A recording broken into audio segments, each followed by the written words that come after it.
Maranata?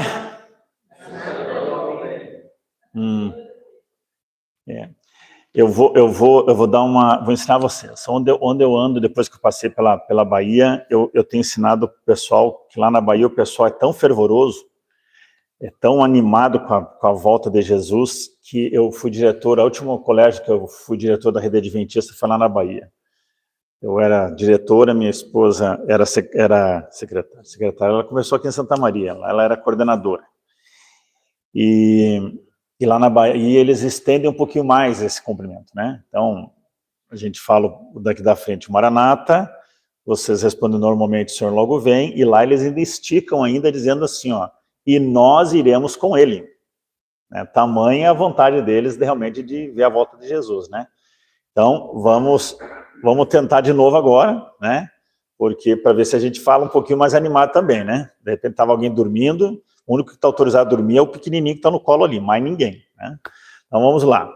Maranata. Amém. Amém. Que essa seja realmente assim algo que façamos parte, né?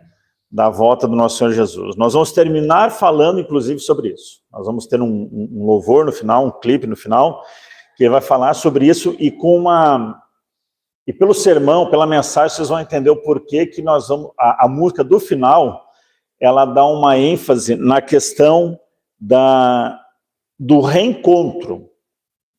Do reencontro. O reencontro daqueles que estiverem vivos com aqueles que forem ressuscitados, né?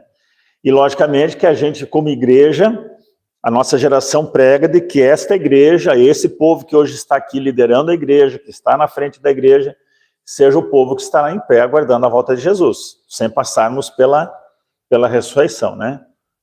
Vivemos para isso, trabalhamos para isso, confiantes de que a nossa geração poderá estar aguardando Jesus voltar e sermos nós aqueles que seremos transformados, não necessariamente ressuscitados, né? Vou convidar os amigos, os irmãos, a abrirem suas Bíblias no livro de Êxodo. Nós vamos estudar capítulo 3. Nós vamos relembrar hoje... Deixa eu perguntar para os meninos aqui. Eu tenho que ficar parado aqui? Não? Posso mexer, posso descer e aí do teu lado, não tem problema não. Não vou estragar a tua filmagem não, né? Nós vamos relembrar hoje uma história, mas eu entendo que nós vamos trabalhar um pouquinho diferente do que às vezes a gente está acostumado a lembrar dessa história de Moisés. Com certeza você tem algumas pessoas, alguns personagens até da Bíblia ou da história do mundo, que quando chegar lá no céu você vai querer encontrar, né? E aí você é tão encantado, você é tão empolgado com a história de algumas pessoas, de alguns personagens da Bíblia, que talvez você vai dizer assim, nossa, parece que eu já conheço Davi. Na verdade, eu não vou encontrar, eu vou reencontrar Davi. Eu conheço Davi, eu conheço a história de Davi, eu conheço a história de Moisés, eu sei quem era Paulo, eu leio muitas cartas de Paulo, eu tenho uma ideia clara de quem era Paulo. E talvez você vá chegar no céu e vá poder dizer assim, que bom te encontrar, mas também você poderá dizer assim, como é bom te rever. Eu conheço muito você e eu queria agora ouvir algumas coisas que a própria história da Bíblia não contava. E eu tenho alguns personagens da Bíblia que eu vou querer encontrar e poder tirar algumas dúvidas, né? Porque por mais que eu pregue a mensagem deles, a história deles, a gente sempre tem ali uma reticências, alguma coisinha que a gente pensa assim, poxa, mas como será que foi?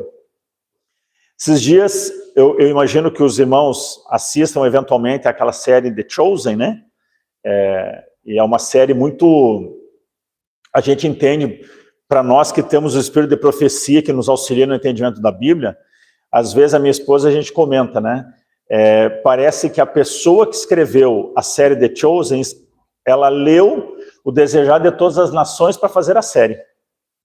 Né? Pela riqueza de detalhes, porque, lógico, a Bíblia ela é resumida no sentido da contação da história, e fica pela questão da criatividade da pessoa que está escrevendo uma história como essa. Mas parece que a pessoa foi apresentada ao livro Desejar Todas as Nações para que eles pudessem fazer com uma riqueza de detalhes. que não destoa daquilo que nós, como adventistas, por exemplo, entendemos e pregamos da história de Jesus, né? E esses dias eu vi um vídeo do personagem que faz o Jesus da série. Entrevistavam ele num programa de televisão e perguntaram assim para ele, o que você vai perguntar para Jesus, o que você vai falar para Jesus quando você encontrar ele? E a frase dele é muito curta, mas muito objetiva, né? Como eu fui. Como eu fui. Se você parar para pensar, né, de que ele está transmitindo para as pessoas a ideia de quem era Jesus, ele fazer essa pergunta tem lógica, né? E aí eu quando prego esse sermão, essa mensagem que eu vou pregar hoje para vocês, que eu vou trazer para os irmãos, eu já preguei ela algumas dezenas de vezes. A minha esposa ontem perguntou, vai falar do quê? Lá em São Pedro. Eu digo, Moisés. Ela já poderia vir pregar no meu lugar. O meu filho mais novo, que ficou mais tempo comigo do que o mais velho, poderia pregar na mensagem se eles quisessem, né? Porque é a mensagem que eu gosto de pregar quando eu vou pela primeira vez numa igreja. É uma mensagem que me toca, é uma mensagem que eu gosto muito de dividir ela. Eu tinha um livro, uma biografia de Moisés, escrita por um autor batista, chamado Charles Swindoll. E ele tem uma série, Moisés, Paulo, Esther, tem o Jesus, que eu acho que foi o último que ele escreveu, Daniel também, se não me engano.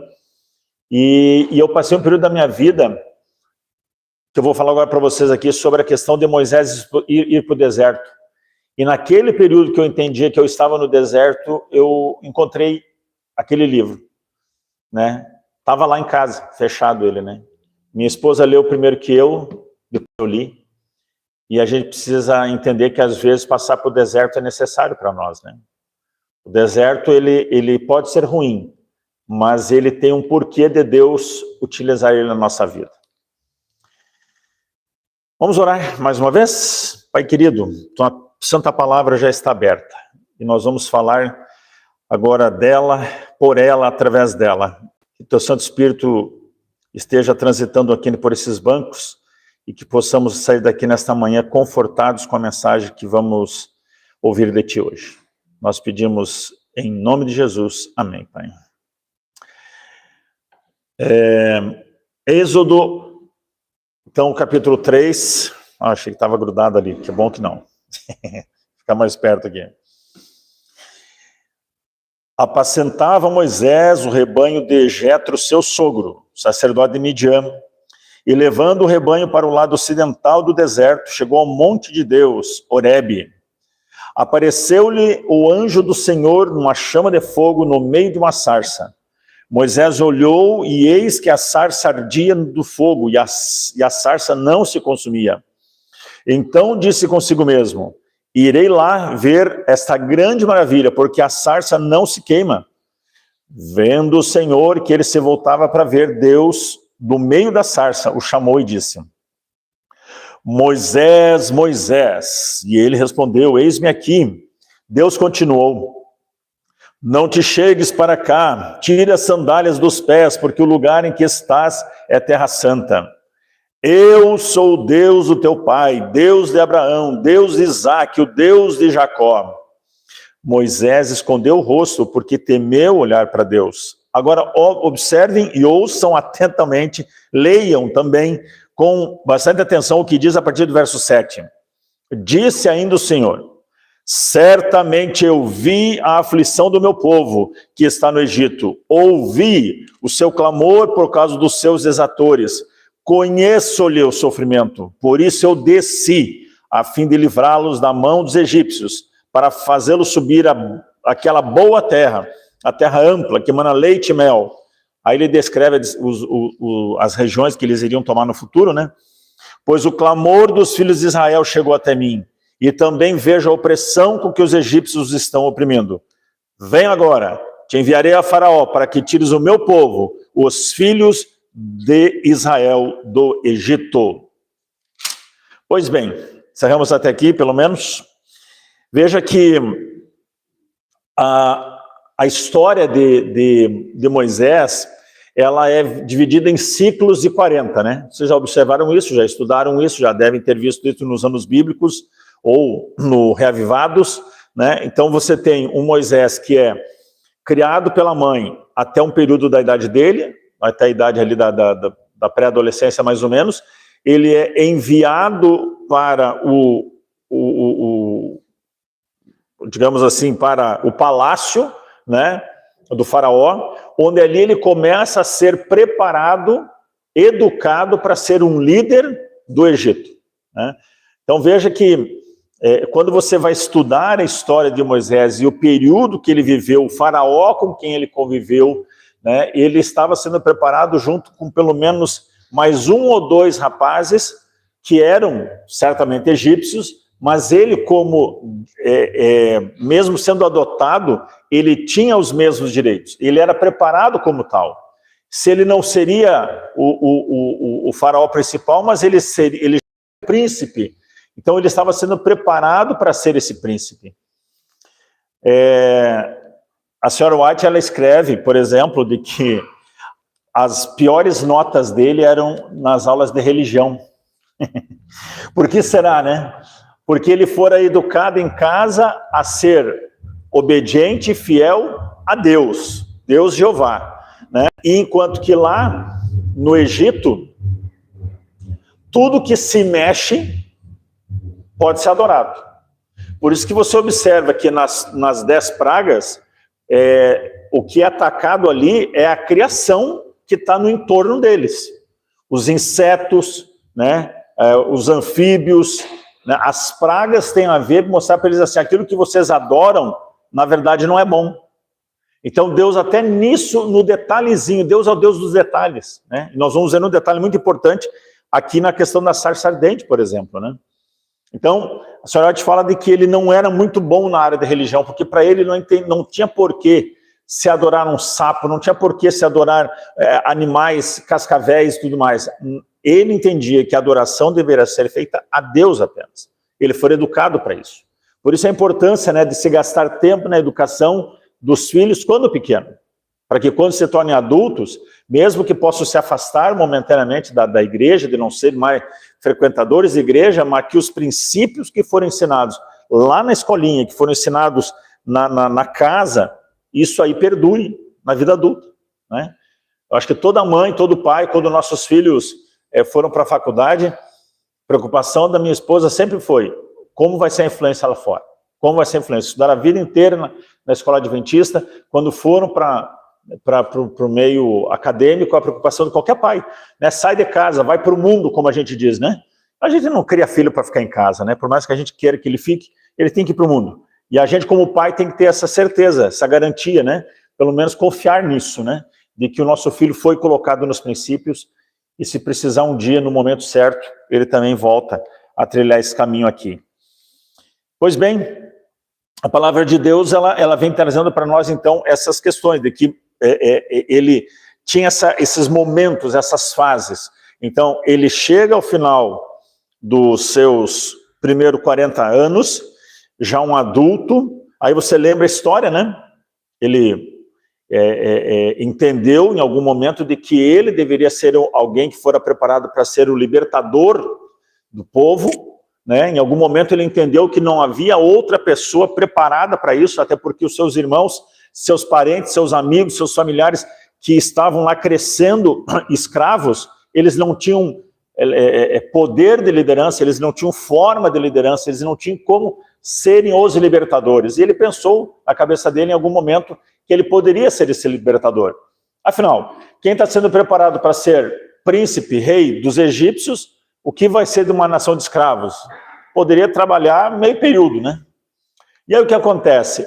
Você lembra a história? Certo dia ele estava indo lá no local onde estavam os escravos e ele viu um dos seus familiares, dos seus conterrâneos sendo ali muito machucado, castigado por um egípcio. Ele, para defender ali o hebreu, ele acaba matando um soldado do Egito. No outro dia ele volta, já imaginando assim, bom, a notícia já deve ter corrido nos grupos do WhatsApp da turma aí, né? O pessoal já deve ter publicado uns stories aí dizendo assim, olha, nós temos um cara que vai nos ajudar a sair desse negócio aqui, tem um cara aqui que vai nos libertar, o homem é Gaudério mesmo e tal, e ele voltou no outro dia imaginando, você é aceito como líder. E aí então, você lembrando da história, ele chega no outro dia imaginando que seria aclamado, e lá estava novamente uma situação de encrenca, agora só que entre dois hebreus, e ele chega para aclamar, fazer uma contemporização e bancar ali o juiz do momento, quando ele é acusado, algo do tipo assim, eu sei o que você fez no verão passado, né? Eu sei quem é você, né? O quem você enterrou, você não enterrou bem, você enterrou na areia, e a areia tem uma situação fácil, a areia ela é movediça pelo vento mesmo, não precisa ser aquela que enterra, o vento move a areia, é fácil, e um corpo ser descoberto era muito fácil. Ele é acusado pelos seus próprios irmãos, e quando ele é acusado pelos seus próprios irmãos, ele se defende? É isso que ele conta a história? Ele fica ali se defendendo e justificando? Não. O que ele faz? Um de cada vez. Ele foge, muito bem, vai ganhar estrelinha na agenda, irmã. Então ele foge e vai para o deserto, porque o deserto era o lugar mais próximo que tinha dele, mas que era inóspito, até mesmo para quem morava ali perto. Quem morava perto do Nilo, estava perto do Nilo, porque não queria viver no meio do deserto. Quem estava no meio do deserto porque era de alguma tribo, era de um grupo de excluídos, né? Não eram pessoas que queriam estar na cidade grande, não queriam estar na capital, não queriam estar próximos a onde estava a grande maioria das pessoas. E aí ele foge. E quando ele foge para o meio do deserto, ele anda por dias ali até que ele chega num local, você conhece a história, ele, mais uma vez, o homem gostava de encrenca, né? Ele se envolve numa briga ali, defendendo as mulheres que estavam ali dando água para os camelos num poço, e aí acaba se envolvendo com uma das mulheres, casa com uma das mulheres, né? O sogro o emprega como cuidador de ovelhas daquele oásis que tinha ali na região dele, e ali ele ficou outros 40 anos. Então, os ciclos dele de 40 anos são ciclos que vão dando novos aportes, novos momentos que Deus vai dando de carga de vida para ele, de chance para ele. Veja, às vezes a gente pensa assim, poxa vida, mas 40 anos sendo preparado para alguma coisa, 40 anos tendo que pagar por um erro, 40 anos... Sim, porque vamos entender, o nosso Deus, ele é eterno. O nosso Deus, ele trouxe para nós, quando você vai estudar o Apocalipse, e você precisa vir aqui em Daniel, Ezequiel, para entender que um ano para nós é considerado para Deus um dia, então a gente começa a entender a importância que tem para nós, não é a mesma que tem para Deus. Então quando a gente pensa assim, poxa, eu estou há 40 anos nessa situação, para Deus é uma tarde da existência dele. Então, quando você olha para a situação de Moisés, você entende que ele precisava ficar esse período. Não era um ano, não eram 2, não eram 3. Foram precisos 40 anos para secar Moisés. Por que secar? Quando você vai para a história que nós lemos aqui, o que chamou a atenção de Moisés, que ele diz assim, eu vou até lá para ver por que essa sarça não se queima. Que veja bem, irmãos, essa aqui é verde. E aqui também é verde. É jiboia, né? É jiboia, sei lá. Mas tudo aqui é verde, né? Tem nada seco. Mas vamos imaginar que tivesse aqui galho seco. Você imaginar de que um galho seco, que a gente começa fogo é com galho verde? Com galho que a gente acabou de arrancar de uma árvore? Não. Só se você quer muita fumaça. Porque senão, para você fazer algo que vá crepitar em fogo, tem que estar seco. E quando você olha para um arbusto, que ele todo está seco, que no deserto a coisa que mais tem é a coisa seca, e você vê que não tem fumaça, ele só ilumina. Isso chamou a atenção dele. Da onde ele estava, ele viu isso e disse assim, vou até lá para ver essa coisa maravilhosa que está acontecendo.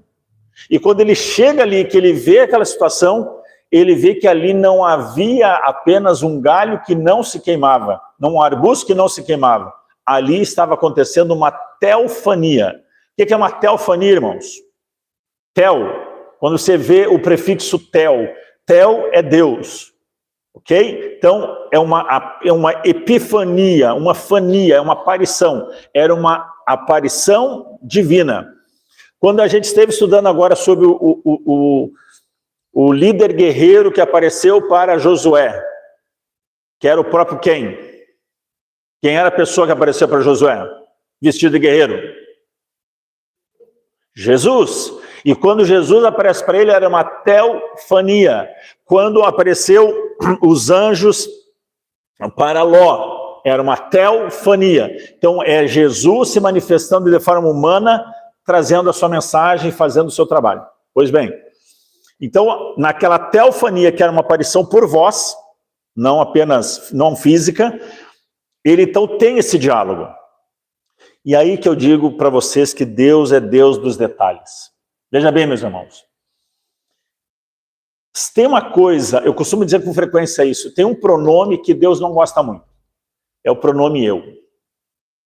E quando Moisés foi para libertar o seu povo, que ele tomou aquela atitude de matar o egípcio, 40 anos antes desse episódio que nós estamos estudando agora, ele foi lá porque ele, Moisés, estava imaginando assim, olha, eu vou libertar esse povo. Eu vou liderar esse povo. Eu vou salvar esse povo. Mas Deus, meus amigos, meus irmãos, ele não gosta do pronome eu. Essa história que muitas vezes algumas pessoas, a igreja de vocês, aqui é uma igreja pequena, mas é uma igreja que aqui mesmo tem liderança, mas que às vezes a gente pode pensar assim, não, se não sou eu nessa igreja, se não sou eu cantar, se não sou eu pregar, se não é o meu dízimo, se não é a minha oferta, eu. Deus não gosta do pronome eu. Por isso a ideia de igreja você é grupo, igreja você é família, aí você tem uma unidade de pessoas. Então se você quer liderar um projeto seu, entenda, é diferente de você liderar um projeto de Deus. Então o projeto de Deus incluía humildade, o projeto de Deus incluía que Moisés fosse disponível a aprender com Deus, que ele tivesse disposição de fazer a vontade de Deus. Então, o projeto de Deus, muitas vezes, ele é diferente do nosso. Você projeta muita coisa, você planeja muita coisa, mas Deus vai lá e diz assim, não, mas não é bem assim. Você não sabe o que está fazendo. Eu sou Deus, eu vou ter que dizer como vai ser. Então, Moisés, quando ele vai para ver a sarça seca, Deus poderia ter aparecido para ele presencialmente, Jesus poderia ter aparecido para ele numa forma humana para ele, para conversar com ele.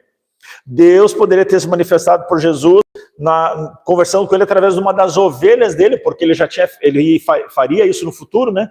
Então ele poderia fazer isso através de um animal. Ele poderia falar através do sogro dele, de Jetro, o sogro de Moisés, dizendo, olha, Deus me trouxe em sonho uma mensagem que eu tenho que te falar. Mas Deus fez questão de aparecer numa sarça que não se queimava para dizer assim, Moisés, está vendo essa sarça vazia? Você está vendo esse mato vazio, seco, não tem nada de eu nele? É quando ele está seco, é que eu posso ocupar com o fogo do Espírito Santo. Ele está vazio do eu. Ele não está falando eu posso, eu faço, eu vou, eu compro, eu pago, eu dou. Não, aqui ele está vazio do eu. E por ele estar vazio do eu, Moisés, o meu Santo Espírito está ocupando ele. Olha que bênção. Então Deus, ele é um Deus que ele gosta da simplicidade, ele gosta da humildade. Deus não gosta da arrogância, Deus não gosta do peito estufado. Então quando ele apareceu para ele naquela sarça seca, que não se consumia, ele estava dizendo, Moisés, você vai ser agora essa sarça seca. Você vai ser esse arbusto seco, porque você está esvaziado do eu, e agora você vai ser usado por mim, você vai ser usado pelo Espírito Santo. Verso 7, tem 3 verbos com 3 ações muito interessantes. Aqui diz assim, verso 7, no capítulo 3 ainda, eu vi a aflição do meu povo, ouvi o seu clamor e desci para livrá-los. Se você prestar atenção nisso aqui, é quando você ora a Deus, quando você clama a Deus, o que você espera de Deus é isso aqui. E muitas das vezes, nas nossas orações respondidas, Deus age assim.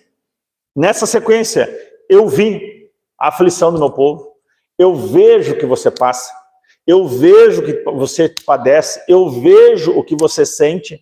E aí ele diz assim, ó, eu ouço o seu clamor, eu ouço a sua prece, eu ouço o que você me pede.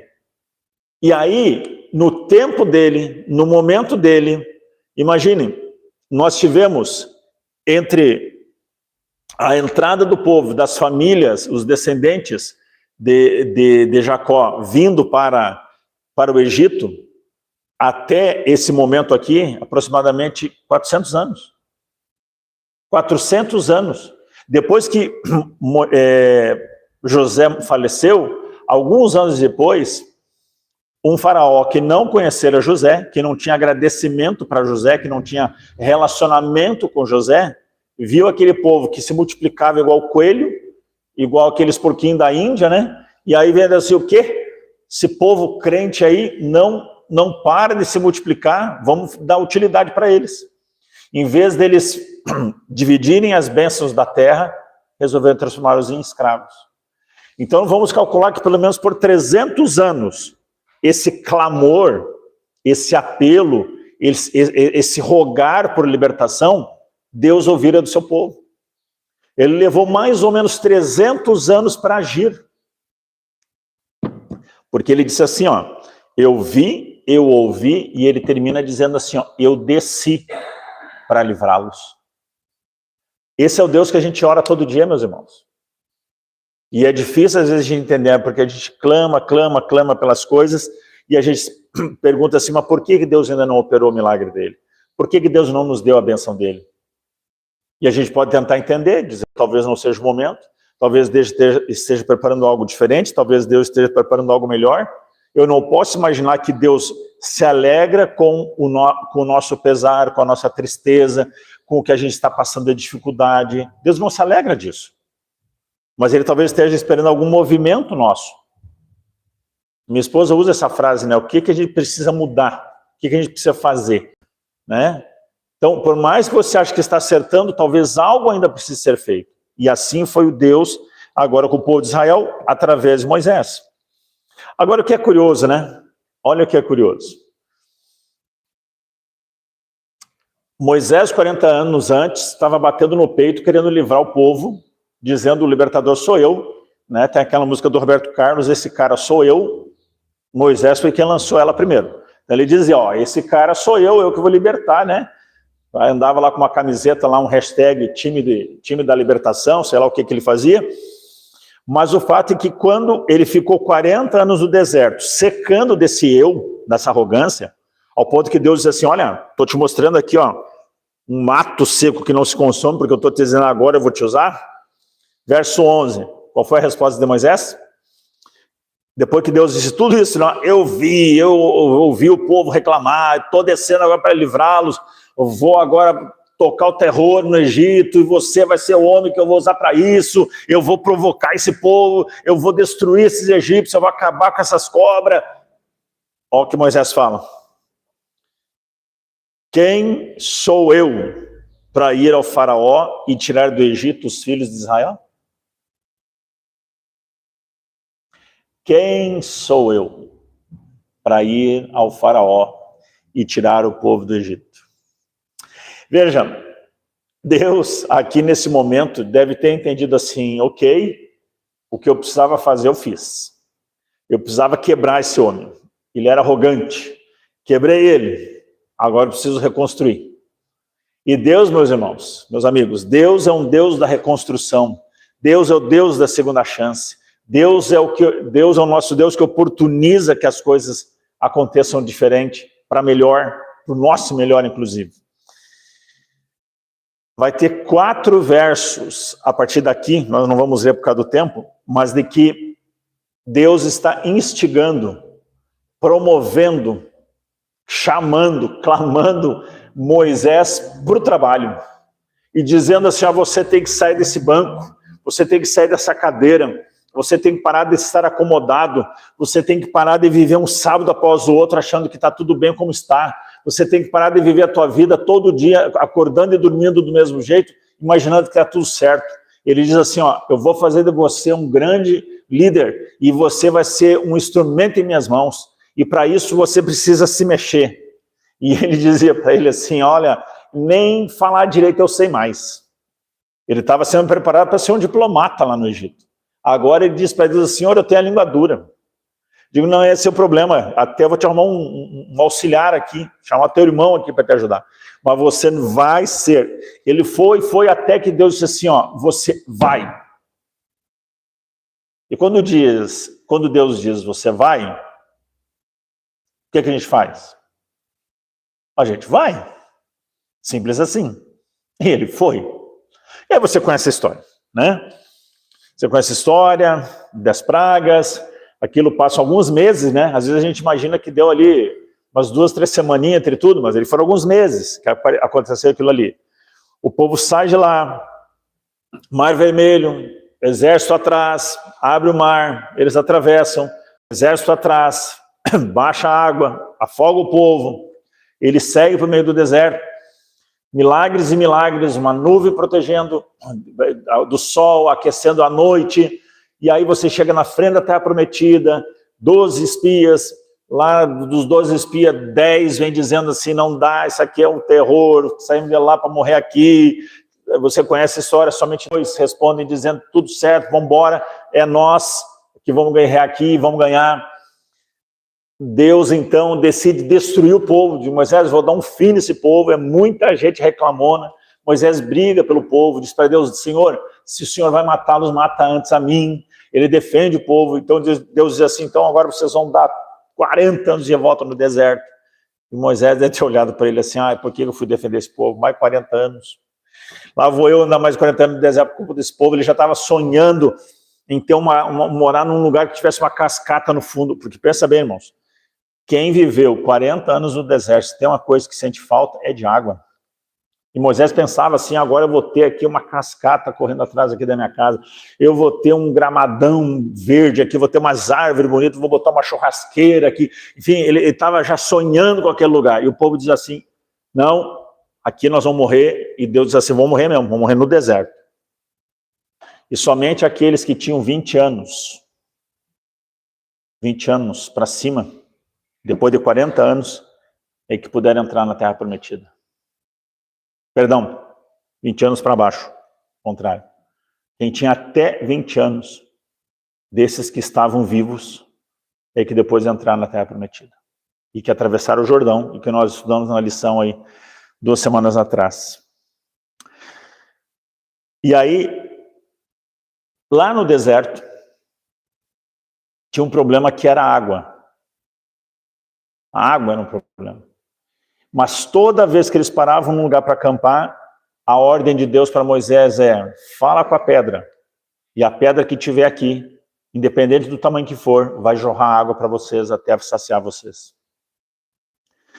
Teve um dia, Moisés reagiu muito ruim enquanto o povo reclamando lá. Ele que foi conhecido como o homem mais manso da terra, um dia ele estourou. E aí quando ele estourou, ele em vez de falar com a pedra, o que ele fez? Ele bateu na pedra, né? Ele bateu na pedra com o seu cajado. E quando ele bateu na pedra, ele bateu em quem? No próprio Jesus, né? Que era o símbolo ali, né? E por conta disso aí, ele é impedido de entrar na Terra Prometida. Quando você vai para o livro de Deuteronômios, você tem 2 episódios em que Moisés pede para Jesus, pede para Deus, dizendo, Senhor, me permita entrar na Terra Prometida aos meus pais. E na segunda vez que ele pede isso, Deus diz assim, basta, você não vai entrar. Prepara Josué, porque Josué há de liderar o povo aqui nessa terra.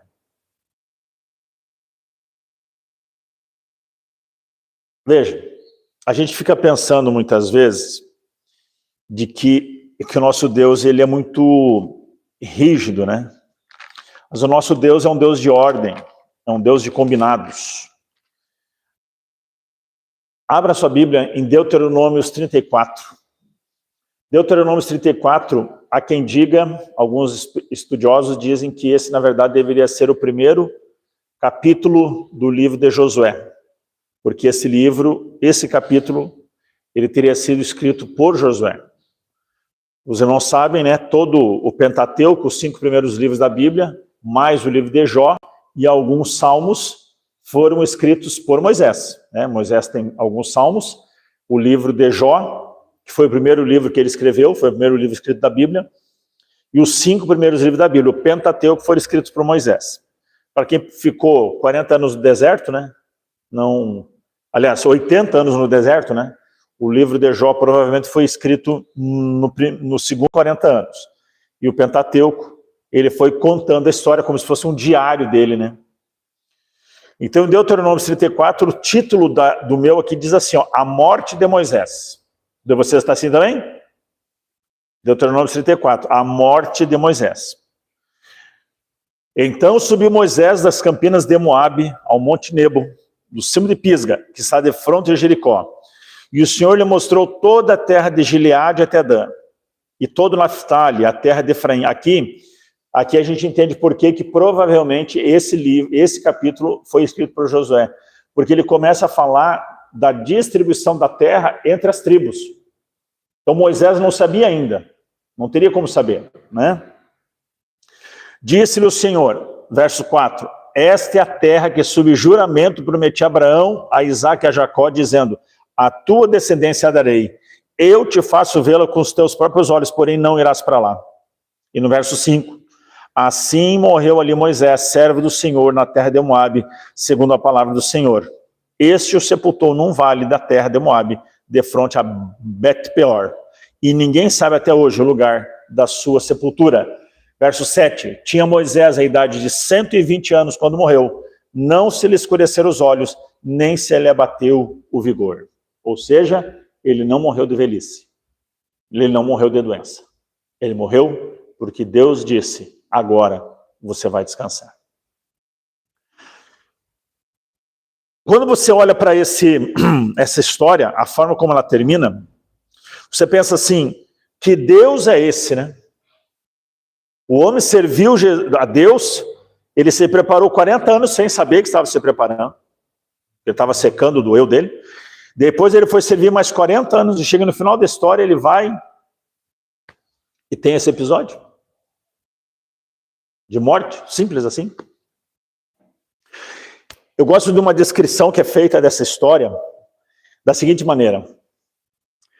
Imagine Moisés, eu estou aqui em cima aqui desse degrau alto aqui, imagine que Moisés ele chegou no alto do monte, que a forma como ele escreve, lá do alto do monte, ele conseguia ver além do Jordão. O Jordão passava aqui embaixo do Monte Pisga, e lá na frente ele via a terra prometida. Lá ele via os campos verdes da terra prometida. Lá na frente ele via as cascatas que ele sonhava morar perto de uma, ele via as cascatas. E como eu disse para os irmãos, quem muito fica com sede, quem muito passa necessidade de água, quando vê água, é a coisa mais linda do mundo. Não só o seu sabor, né? Não só o seu gosto, mas o ver a água em abundância. E ele vê todo esse cenário, ele vê os cavalos que corriam por lá, ele via lá as plantações, as vinhas, ele via lá as plantações dos trigais, ele via tudo aquilo que ele sonhou durante anos do que seria a terra prometida, ele estava vendo, mas ele não iria para lá. Talvez o que acalentou seu coração é que seus filhos e seus netos lá estariam. E lá eles poderiam viver aquilo que ele não poderia agora viver.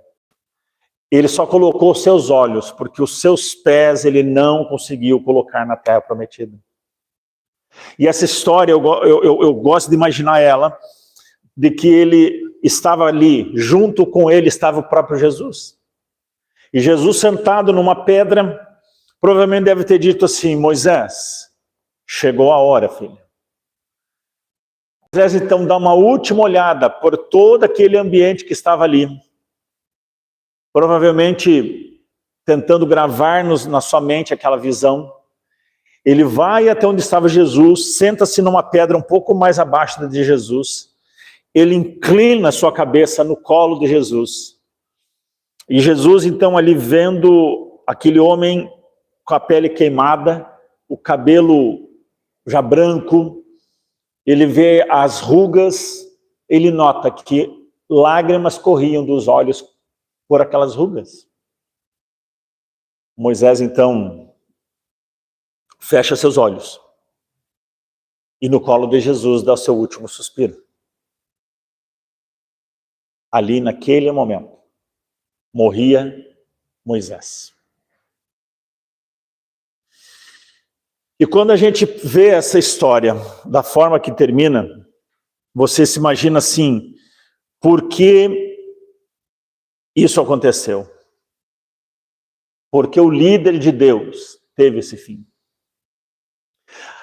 Aí você vai lá no livro de Judas, lá antes do Apocalipse, e você vê algo acontecendo.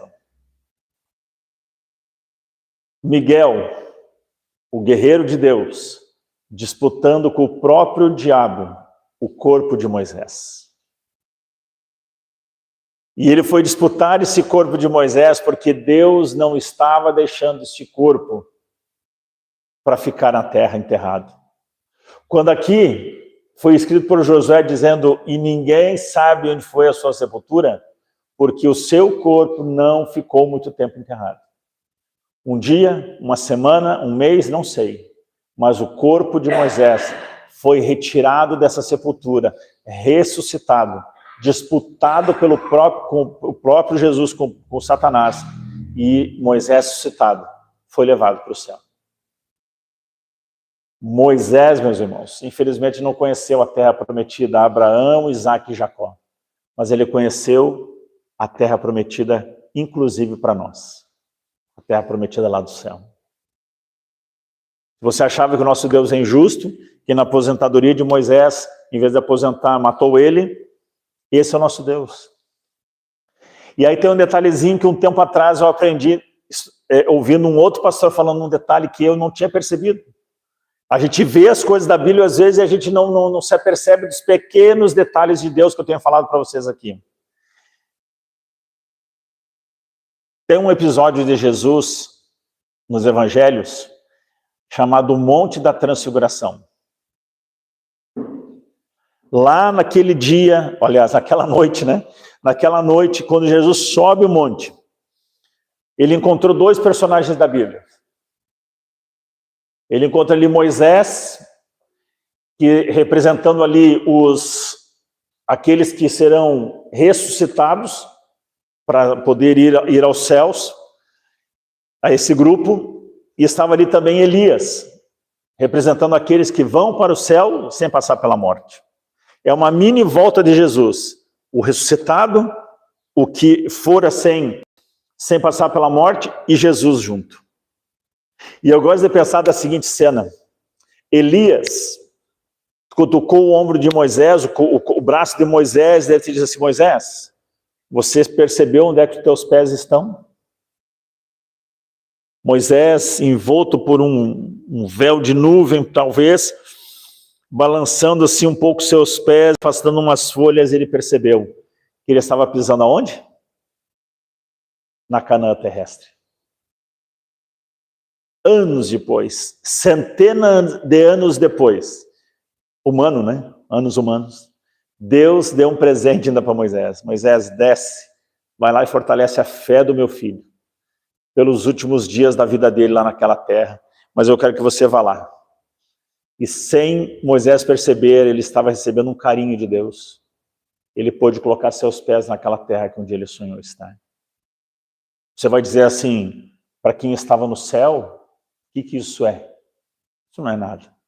Mas é um carinho de Deus dizendo, experimenta um pouquinho, está naquela terra que eu te prometi um dia. Eu não sei o que são os sonhos de vocês como igreja. Imagino que o sonho de vocês como igreja era não ter bancos vazios. Eu imagino que os sonhos de vocês como igreja era ter uma liderança. Eu fico feliz em ver que tem jovens aqui na igreja.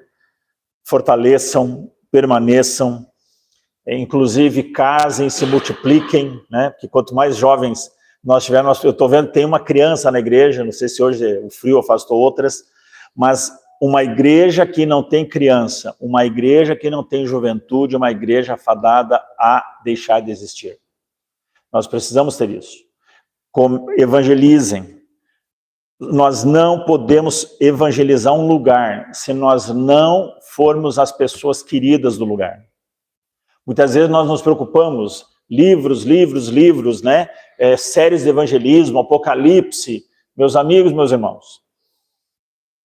Não há outro jeito de viver o discipulado que não seja você viver o discipulado fora da igreja. Às vezes a gente se preocupa tanto em trazer gente para a igreja, às vezes a gente se preocupa em fazer eventos na igreja, mas a gente esquece que a gente está vivendo a igreja fora daqui.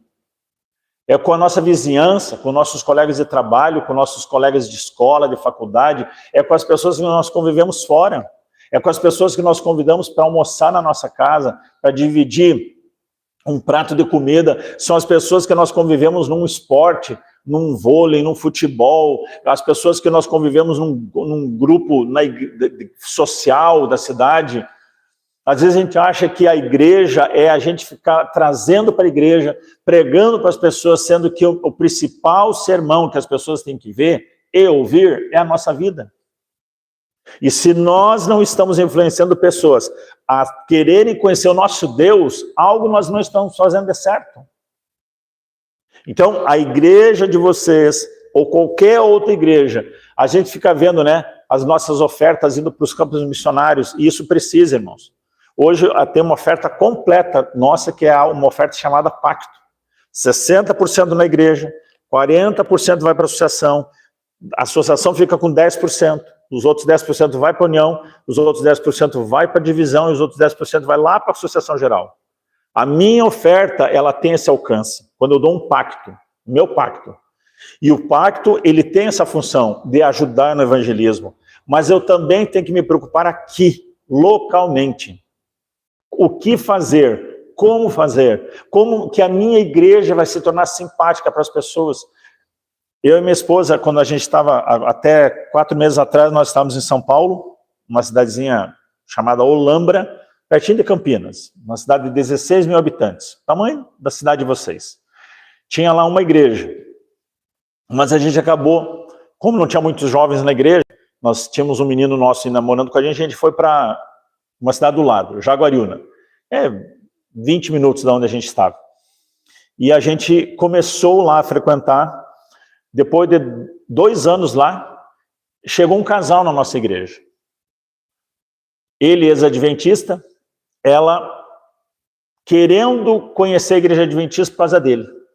Porque ele disse assim, ó, o nosso relacionamento não vai dar certo, porque eu quero voltar para a minha igreja.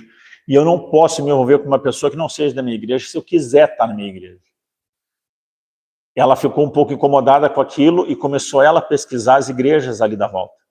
E ela viu pelo Instagram, viu, gurizada? Olha como funciona o Instagram. Pelo Instagram, que a igreja mais empolgada ali da região era a igreja que nós estávamos, inclusive.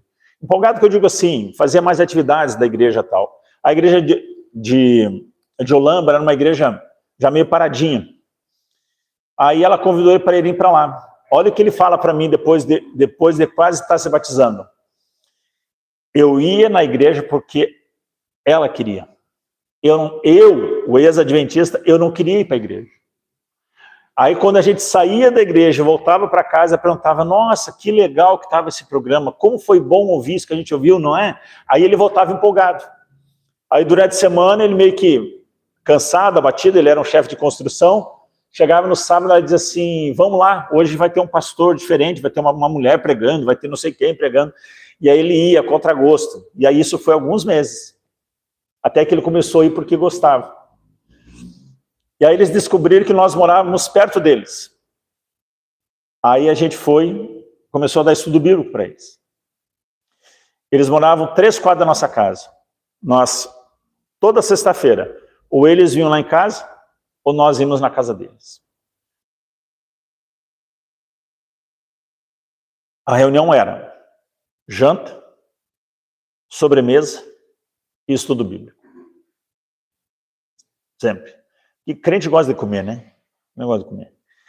Aí a gente começou a fazer isso. Aí eu comecei a chamar uns pastores amigos meus a dar estudo bíblico para eles.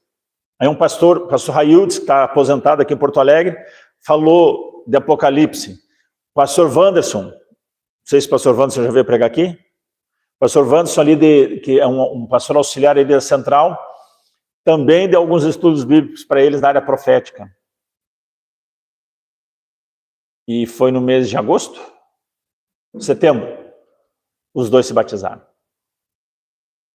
E já estão lá, envolvidos com a igreja. Uma pregação do evangelho pode operar um milagre? Sim, pode. Uma pessoa sentar aqui, porque veio a pedido de alguém, a convite de alguém, e uma pregação fazer essa pessoa querer conhecer a igreja. Aprender mais da palavra de Deus. Mas se você lá fora, onde você convive, você puder, com o teu dia a dia, mostrar para essas pessoas quem é o Deus que você segue, quem é o Cristo que você prega, isso com certeza vai trazer mais gente para essa igreja. Nós vamos encerrar agora com um louvor, uma música, que ela trata de um grupo muito especial que a gente vai querer encontrar lá nos céus. Aquelas pessoas que já se foram. Minha mãe faleceu lá em São Borja quando eu tinha 20 anos. 20 anos. Na verdade, tinha 19. Ela morreu no final de dezembro, eu ia fazer 20 em junho seguinte. Eu tinha 19 anos. O meu irmão mais novo tinha 12 anos. Meu pai morreu em 2018. O meu irmão mais novo morreu em 2012. Tirou a vida com a arma do exército. No mesmo ano de 2012, só que no final do ano, em 2002, mesmo ano que meu irmão morreu, ele morreu em março, em dezembro faleceu a minha sogra. Meu pai morreu em 2018 e o sogro, 17. Minha esposa teve um irmão, o irmão que mais bem tratava ela. Faleceu num acampamento do Clube dos Desbravadores, quando tinha 12 anos. Todos nós já perdemos alguém. Todos nós. E o céu vai ser um lugar de reencontro. Eu quero poder ir para o céu porque quando a minha mãe faleceu, eu nem namorava. Não, né? Estava começando ali. E ela não conheceu meus filhos. Tenho 2 meninos. Um já casado e um que está namorando. Eu quero poder ir para o céu apresentar meus filhos e, quem sabe, até lá meus netos. O céu vai ser um lugar de reencontros. O céu vai ser um lugar onde a gente vai poder rever, vai ser um lugar de surpresas, se nós vamos ver talvez pessoas lá que a gente imaginava que não estariam lá. É uma pena, mas provavelmente pessoas que a gente achava que estaria, também não vão estar. O céu vai ser um lugar de surpresas. E eu quero crer que vai ser muito mais de surpresas boas. Vamos ouvir esse hino e no final a gente ora.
Fique em pé, vamos orar. Pai querido, como é bom, Senhor, ter essa promessa maravilhosa de um dia podemos reencontrar nossos queridos e, acima de tudo, nosso Salvador Jesus nos céus. Que promessa maravilhosa, e te pedimos, Senhor, que nós possamos realmente, Senhor, fazermos parte desse grande grupo que estará sendo alçado aos céus com nossos anjos para reencontrar contigo nas alturas. E aí partirmos para a terra prometida, e lá onde viveremos 1000 anos, matando a saudade dos nossos queridos, para depois voltar aqui para essa terra, que uma vez transformada, será a nossa eternidade.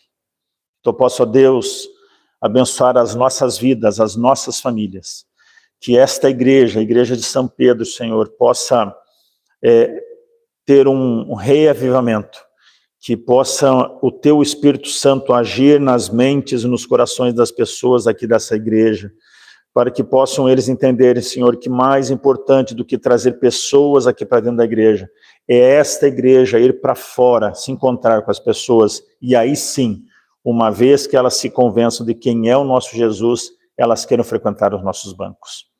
Ó Deus, que Tu possa abençoar a liderança dessa igreja, seu pastor, para que possa o Senhor, como igreja, fazer a sua parte aqui neste lugar, nesta cidade, e que daqui também saia uma pequena multidão rumo aos céus para quando Jesus voltar. Que Tu possa abençoar as nossas famílias. Alguns de nós talvez tenhamos filhos, filhas, outros familiares que um dia já estiveram sentando nesses bancos, já estiveram correndo pelos corredores e hoje não estão aqui.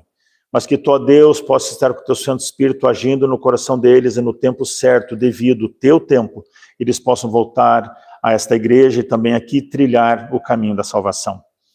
Vamos ter um dia de reencontros, onde nós podemos ver as pessoas que talvez a vida tenha nos separado. Que Tu possa nos dar essa oportunidade lá nos céus. Que Tu possa, ó Deus, abençoar-nos no restante desse sábado. Nós pedimos e clamamos tudo em nome de Jesus. Amém, Pai.